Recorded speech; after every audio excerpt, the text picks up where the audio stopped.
Hi. So ನಾನಂತೂ ತುಂಬ excite ಆಗಿದ್ದೀನಿ. ಯಾಕೆ ಅಂದರೆ ಇವತ್ತು ನಾನು ಆ್ಯಕ್ಚುಲಿ ವಿಸಿಟ್ ಮಾಡ್ತಿರೋದು ಕಿಯಾದ ಪ್ಲ್ಯಾಂಟಿಗೆ. ಸೊ ಕಿಯಾದವರು ಕಾರ್ಗಳನ್ನೆಲ್ಲ ಮ್ಯಾನುಫ್ಯಾಕ್ಚರ್ ಮಾಡುವಂಥ ಜಾಗ ಪೆನುಕೊಂಡದಲ್ಲಿದೆ ಅವ್ರ ಪ್ಲ್ಯಾಂಟು.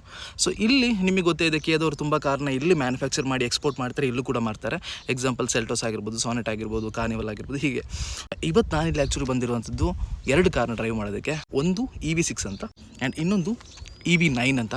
ಸೊ ಕಿಯಾದು ಪೋರ್ಟ್ಫೋಲಿಯೋದಲ್ಲಿರುವಂತಹ ದೊಡ್ಡ ಕಾರ್, ಇಂಡಿಯಾದಲ್ಲಿರುವಂತಹ ಕಾಸ್ಟ್ಲಿಸ್ಟ್ ಕಾರ್ ಅಂತ ಹೇಳ್ಬೋದು ಕಿಯಾದ ಕಡೆಯಿಂದ. 1.3 crores ಎಕ್ಸ್ ಶೋರೂಮ್. ಸೊ ಅದೆರಡನ್ನೂ ಕೂಡ ಡ್ರೈವ್ ಮಾಡ್ತಾ ಇದ್ದೀನಿ ಆ್ಯಂಡ್ ಎಕ್ಸ್ಪೀರಿಯನ್ಸ್ ತುಂಬ ಚೆನ್ನಾಗಿರುತ್ತೆ.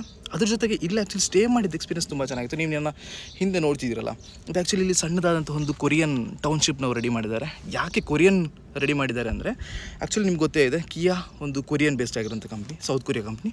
ಸೊ ಹಾಗಾಗಿ ಇಲ್ಲಿ ಅವರ ಸ್ಟಾಫ್ಗಳು ಸ್ಟೇ ಮಾಡೋದಕ್ಕೆ, HODs ಆಗಿರ್ಬೋದು ಅಥವಾ ಬೇರೆಯವರೆಲ್ಲ ಸ್ಟೇ ಮಾಡೋದಕ್ಕೆ ಇಲ್ಲಿ ಅದನ್ನ ರೆಡಿ ಮಾಡಿದ್ದಾರೆ. ಆ್ಯಂಡ್ ಎಕ್ಸ್ಪೀರಿಯನ್ಸ್ ತುಂಬ ಚೆನ್ನಾಗಿತ್ತು. ಪಕ್ಕದಲ್ಲಿ ಒಂದು ಗಾಲ್ಫ್ ಕೋರ್ಟ್ ಕೂಡ ಇತ್ತು. ಫಸ್ಟ್ ಟೈಮ್ ಅದನ್ನ ಕೂಡ ಟ್ರೈ ಮಾಡಿದ್ದೆ. ವೆಯ್ಟ್ ಮಾಡ್ತಿರೋದು ಆ 2 ಕಾರ್ನ ಡ್ರೈವ್ ಮಾಡೋದಕ್ಕೆ. ಎಕ್ಸ್ಪೀರಿಯನ್ಸ್ ತುಂಬ ಚೆನ್ನಾಗಿರುತ್ತೆ, ಬೇರೆ ಲೆವೆಲಲ್ಲಿರುತ್ತೆ. ಆ್ಯಂಡ್ ಅದೆಲ್ಲನೂ ಕೂಡ ಆದಷ್ಟು ಬೇಗ ಹೇಳ್ತೀವಿ.